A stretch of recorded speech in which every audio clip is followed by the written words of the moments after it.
How do you see AI impacting other digital marketing initiatives? There's a love-hate relationship with AI for content marketing. Some say, it strips out all the juice, all the originality of your content. It's easy to spot AI created content versus original content. What's your take on that, Paige? How are you seeing it do good? And then where do you see the drawbacks? Yeah, absolutely. We have seen all sorts and we do all sorts of marketing efforts. So we really like to keep our pulse on what's trending, what's new. And that's kind of a reason that we have it niched is how can we pull the various pieces of what's working maybe for one industry and try it and another that hasn't really been tried yet. So, we do like to stay at the forefront of what is going on, new technologies, et cetera. And, I think Google or AI is right in the middle of that for us. We have been doing this and seeing the adaptation within like Google Ads for a really long time, and it's still not there. We've seen it in, image creation and people trying to have their social posts created by AI, and it's still not there. You might get close, but it's not perfect.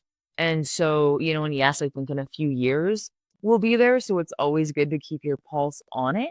But trying to have your Google Ads copy written by AI, that's not what AI is ready for yet. They're not there for a sales tactic. They're not there for aggressive sales pitches or how to engage. They're really, I think, AI content right this moment is best for producing information.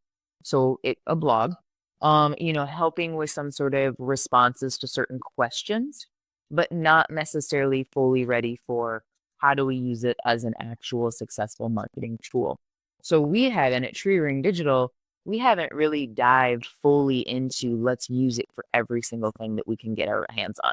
We still do Mhm. manual Google ads and review them. We still create our own artwork and review it and make sure that it is in fact falling in line with the messaging of the clients and the objective that we're trying to achieve.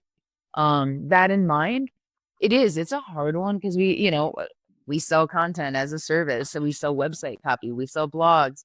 And so when we talk to clients, yeah, we are getting more pushback of like, oh no, I can actually do blogs now. Like I have no problem doing content creation. I'm just gonna go to ChatGPT and they'll write the blogs for me. And Mhm. I'm like, Mm. yes and no. Like you still have an opinion. Again, Mhm. AI is pulling a summary of everyone's thought, right? Or a fact because they can trace it back to the exact specific source depending on what you're searching. But I actually want to know how you feel. I want to know like Mhm. what that person's take on as far as like how do you handle some of these, business growth pieces if I'm looking for a business coach? I know there's financial coaches and there's some that are sales coaches. I want to know your sales philosophy. Does that align with what I want to offer? So just going and, doing simple stuff, I don't really feel is the right way.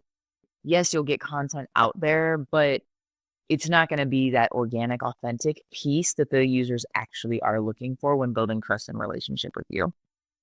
Yeah, I mean, if you're positioning yourself as a thought leader, and I think, it's you have to. Like, if you're Mhm. not bringing thought leadership to the table and leading people with a different way of thinking about an old problem or presenting a paradigm shift that they haven't thought of before, then you're missing out on standing out and you're missing out on being memorable and you're really missing out on that connection. And also AI is not emotional, even when you ask it to be more Mhm. emotional, and people respond to that emotional connection when you can use content to reflect what someone's been thinking, when they're saying, "Oh my god, are you reading my diary?" or "Get out of my head."